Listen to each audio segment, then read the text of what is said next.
Namaste. Yeah, Siddhananda's here. And so we're having a bit of a conversation on what it's like to be in this consciousness. And it is different. And it's really hard to explain to people what it's like because it's always that still center. And yeah, things play out around it.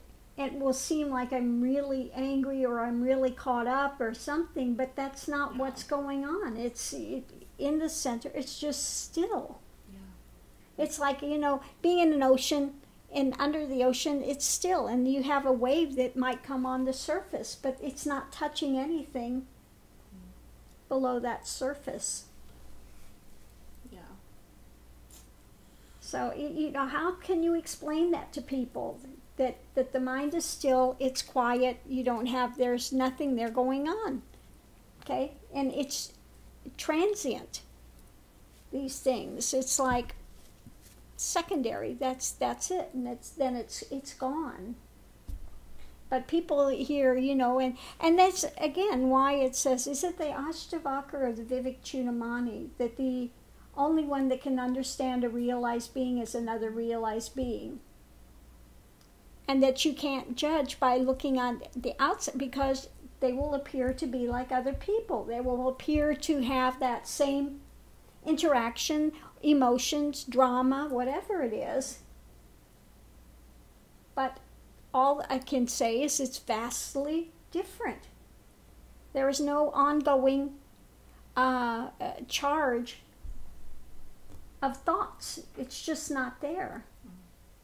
Doesn't mean that the body doesn't go through a rush of emotion, very quickly, but then it's gone, it's past. That's it. So again, it was something that I was going to speak about, and it's something that's there's no way to even really describe it.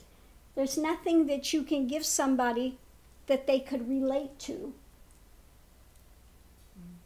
as to what it's like to be in that consciousness.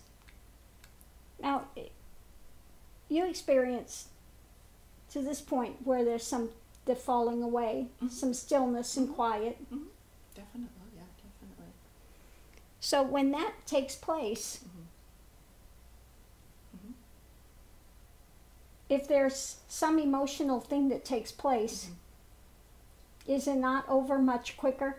Oh, for sure. It's like you're, anyway, at least when that's happened, more of a, the word is detached, I suppose, but it's like it doesn't, I don't know, it's kind of like it just kind of happens, more of a spontaneous thing. Yeah, she says it's like being detached. It's like a spontaneous thing.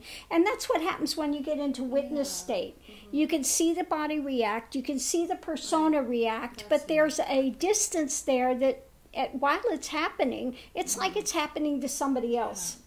That you are watching this take place. So, it's a process. One gets to witness state, and then one watches the mechanisms of the mind and the emotional stuff that takes place.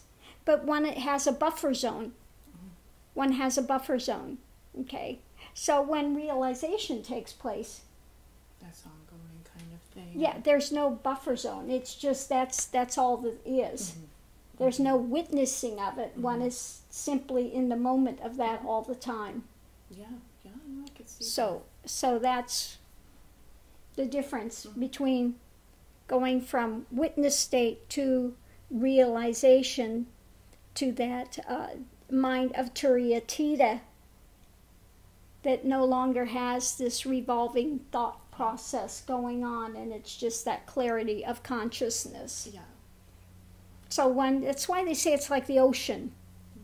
One enters the ocean of consciousness. Well, the ocean still has waves on the top, okay? But, the waves are not, they're not always present. They're secondary. Yeah.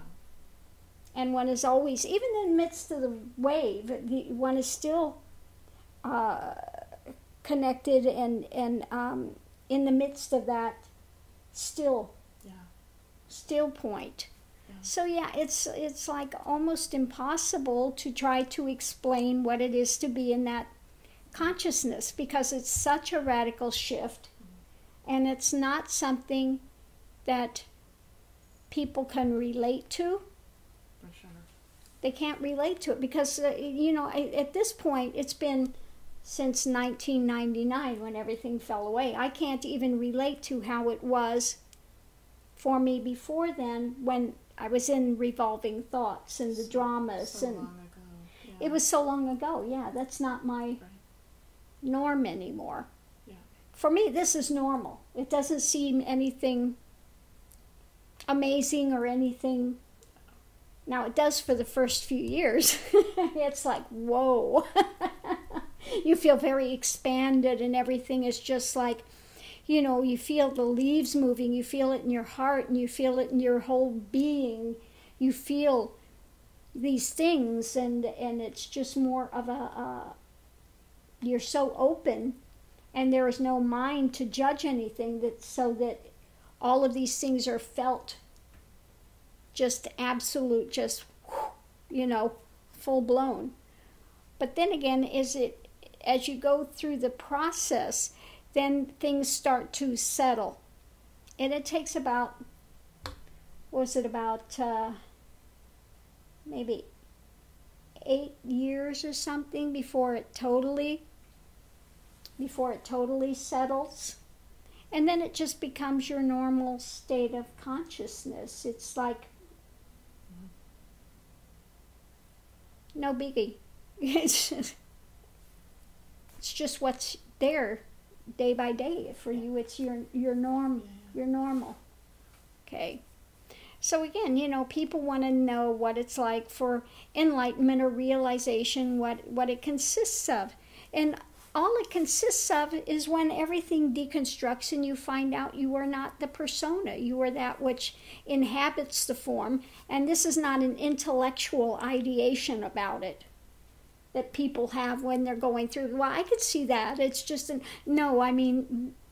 there is no longer any attachment or any kind of a feeling about that. That's why when realization first takes place, you have that odd phenomena of almost not being able to speak.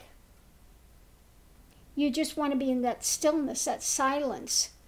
And it's at that point, it took a while to be able to have a conversation with somebody, because everything is blown out at that point. It's just blown out. And at that point, you don't use the words I. You don't use you, because it feels fake. There is no I. There is no, there is not in your cognition any longer. So you say this one or this, and it's not that you're trying to manufacture something. That's just the reality of what is in the consciousness. And it takes a while. I think it took maybe 3-4 years to be able to try to, and you have to again cultivate dualistic speech. Yeah. You have to cultivate again speaking in common language of I to relate to people, because otherwise they think you're trying to we can't go around always present some kind of like you're higher or you're this or you're that, or you're trying to, it's not that at all. It's not coming from that place, because what I am, you are. It's the same. You're not seeing that I'm higher and you're still down here. It's nothing like that. But simply there is no division. You're not seeing with eyes of division. So to say I and you, this sets up division. Okay? So again, at that point, this is why one goes through these changes along the way. It's just a normal outcome of when things deconstruct. Okay? So it's a process that takes place. First, there's an expansion. first you have the heart, it expands, and then you enter that God consciousness where everything you feel and see is a part of God. Okay? And then one goes through the contraction. You go for full expansion, then contraction into that absolute bindu point of is.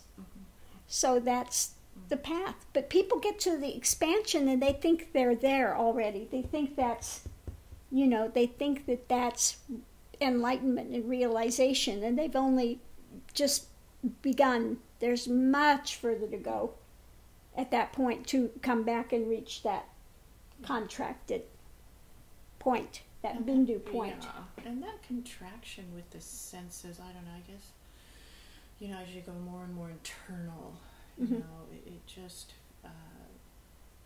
anyway, I'm just can only speak from some experience, so you could say whatever, but, it seems like the eyes sometimes aren't seeing the same or something, and different changes like that.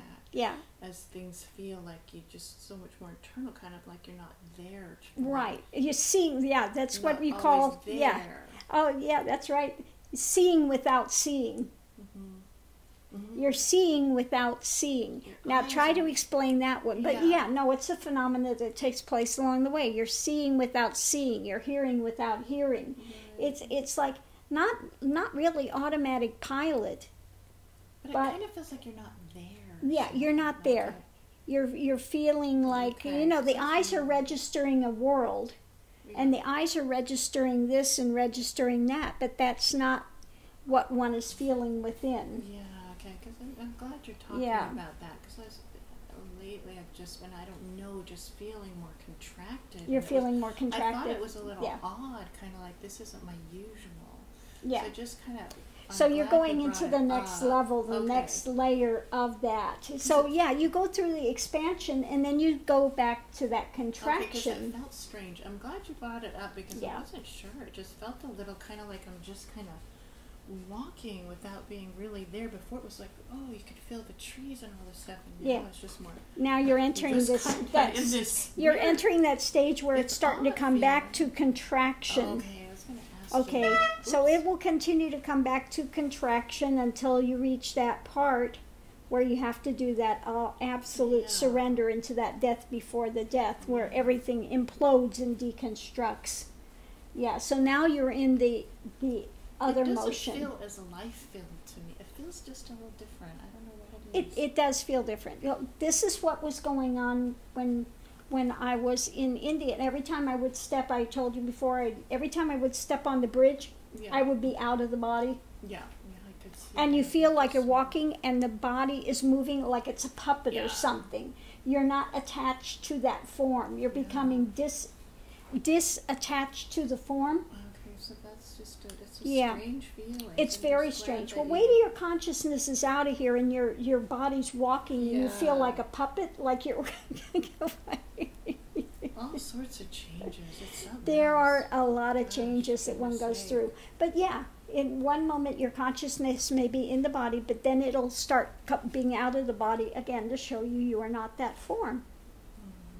Okay? So the further one goes, the more you enter that seeing without seeing, and then again, the consciousness, you may be walking and all of a sudden the body feels like a puppet and it's like, oh, come on, you got to move. Yeah. Well, mine's always gotten that slowing with mind, and then my body is slower. I don't know. The body is slowing. Through that. Right. But here, it's been a little bit. I get that weakness, but also everything is slow, kind of like. Yeah. It's an odd feeling, and it makes it's a little tricky. But I just go on. But that's part of what it is too. That time, that difference. It shows you that time is not what you think time is either. Yeah. And that slowing starts to take place, and more of that, just that intricate seeing, and then all of a sudden you start shifting into more of that contraction. Okay. Interesting for you to speak of, because I just felt like it's different to not have that expansion so much lately. Yeah. Okay. I'm glad this came up. Good deal. Yeah. So this is what happens. You start contracting back into that. But when realization takes place, then you will have again another feeling of like everything's just blown out. Yeah. That's why it's called blown out. It really feels like everything is blown out, and everything you thought you were is gone in an instant. Yeah. And then the mind is still. That's when you really need to immerse in the Ashtavakra and the Vivekchudamani, so that you don't try to, at that point, try to make sense of what's happening, try to categorize it, because that starts the mind again. Yeah. And will reroute into ego. I can see that happen. Yeah.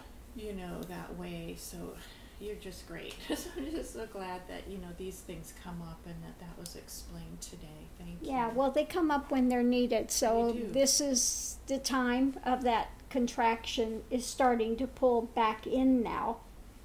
Okay. So one expands out, gets to God realization, where everything feels to be a part of God. You are part of everything. It's blissful. Yeah. You're wandering around in bliss, and everything is just like, you know. Yeah. That's some of that. Hey. That's when you're in the height of the bhakti stage, and you're just like, everything is love and it's bliss, and it's, you know, you're wandering around like you're drunk. Okay, then things start at that point. You start coming back to that contraction where you finally get to that bindu, that still point. Yeah, okay. And then you submerge into like the linga, into that 0 point balance, into that primal is, into that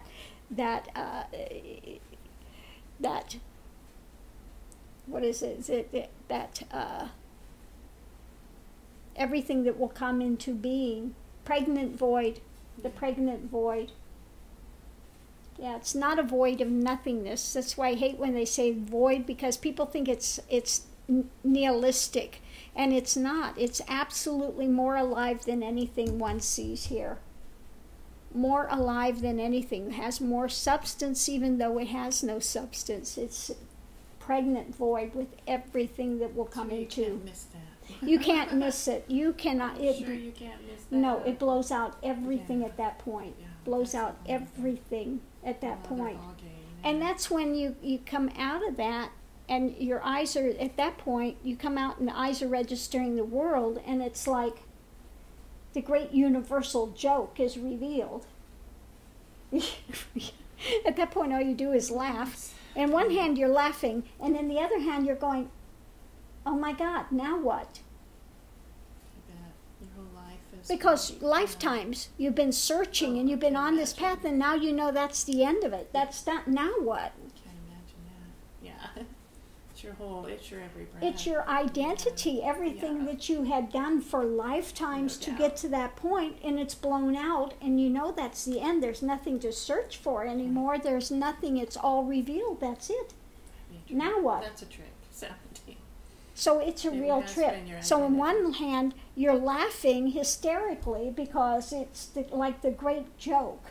It's now what do I You do? couldn't have gotten away from it if you tried. It's part and parcel of what one is, minus all the illusion, drama. And in the second hand, it's like, oh my God, now what? Mm-hmm. Yeah, I can see that. So it's really a mind... Takes you a bit to settle into that whole thing. Takes a while. Well, that's a whole nother different type of thing. Once you cross that line. Yeah. Exactly, and then you go through another whole set of, you know, things settling. That's a whole nother. That's another layer. Yeah. But then, then you go through a process of settling and stuff. But you'll be for a few years in that just absolute, again, another type of bliss, but also wonder, just absolutely.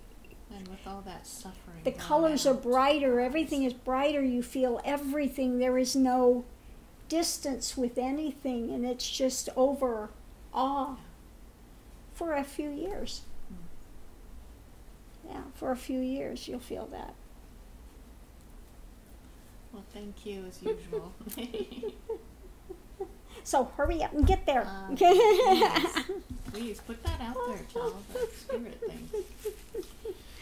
Oh, exactly.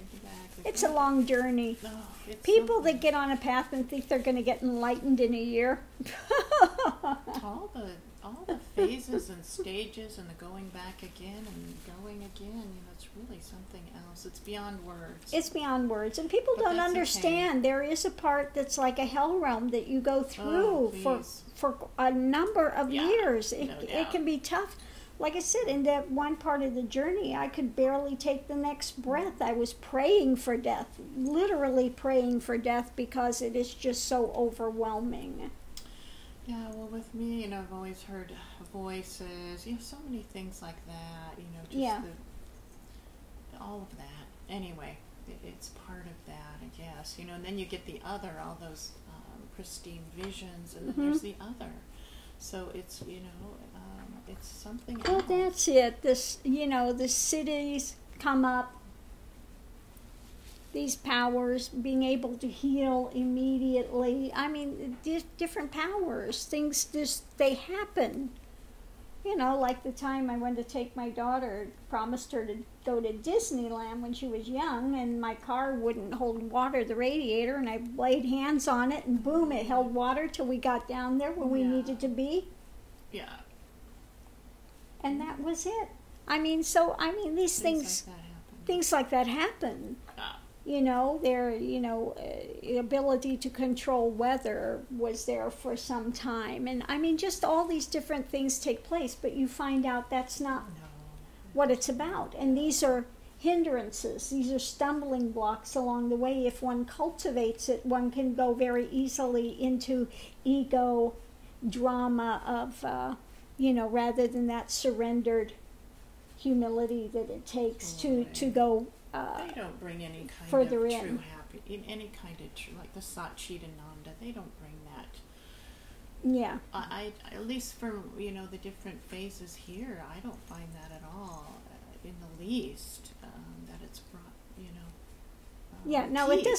It won't bring peace, it won't bring lasting happiness, and it's, you find out those are toys, those are, tricks, those are, it's nothing. And at first it's a little awe-striking, it's a little, at first it's there's no doubt about it, but it just... exactly. When the healing thing opened up for me first, and I was standing in line, and it's the way it opened up, and I knew I was standing next to this guy, my throat would hurt. I'd back up, it would stop. I'd get closer, it hurt. And I just, you could feel it. Absolutely, it was there. And I asked him if he had a sore throat. He said yes. And I said, can I heal it? And I knew right away it would heal. And it was like, boom, like that, gone. Yeah.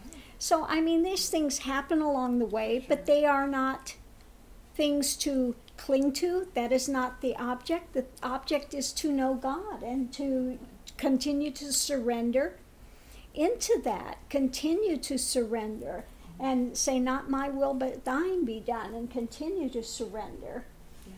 Yeah. Very long path. long path. In this lifetime, it was 30 years to get to that final point, and there were many, many lifetimes before that still on this journey, so, but takes a long time, many lifetimes. So if you think you're just starting a path and you're going to get there in a year, good luck with that. That's all I can say. And that it's going to be an easy journey. Look at the life of Christ, and basically you go through those. He shows the path that one walks. You have the feeling of the wilderness and the temptations, and you feel the pain of humanity, and you feel like you're literally on the cross and surrendering to that death. That you're surrendering that ego self. So, it's not an easy journey. No, not by any means. Not an easy journey. Not by any means. So, I think we will close this out here. Namaste. We're almost to a half hour. So, Didn't even feel that long. Yeah.